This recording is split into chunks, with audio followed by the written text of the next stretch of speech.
நாங்க இந்த பிள்ளைங்க சின்னதா இருக்கவே வந்து கோவில்ல கும்பாபிஷேகமான கோயில்ல மட்டும் நின்று வாசிப்போம் இல்லைங்களா? அது மட்டும்தான் வாசிக்கிறது வந்து போவோம். ஏன்னா ஊர்வலம் சாமி எல்லாம் சுத்தும் போது இந்த குழந்தைங்க அந்த அளவுக்கு கஷ்டப்படுத்தக்கூடாதுன்னு ஒரு எண்ணம், அது அந்த அளவுக்கு செய்யுங்களான்னு ஒரு பயம் இருக்கும்.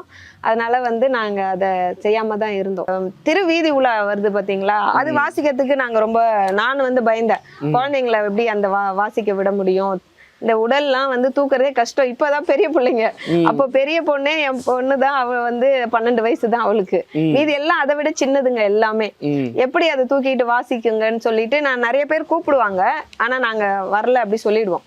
அப்போ வந்து அவங்க தான் அந்த பெரிய மனுஷி தான் ஒரு நாள் என்ன பண்ணாங்க, பசங்களை எல்லாரையும் வாத்தியத்தை வச்சு ஒரு 25 சுத்து கோயில, சின்ன கோயில் தான், சின்ன கோயில வந்து 25 சுத்து வச்சுட்டாங்க. ஏன்னா நம்ம தூக்க மாட்டோம்னு நினைச்சிட்டு தான் அம்மா வந்து நம்ம வாத்தியத்துக்கு எங்க கூட்டு போக மாட்டேங்கிறாங்க, சுத்துங்கன்னு. அதுக்கப்புறம் அவங்க அது மாதிரி சுத்திட்டாங்க. வாத்தியம் வாசிச்சுக்கிட்டே கோயிலை சுத்தி வந்தோடனே அப்புறம் எங்களுக்கு ஒரு கான்ஃபிடென்ட் வந்துடுச்சு. அதுல இருந்து நாங்க அந்த கோயிலுக்கு வீதி உலா தொண்டும் நாங்க எடுக்க ஆரம்பிச்சிட்டோம்.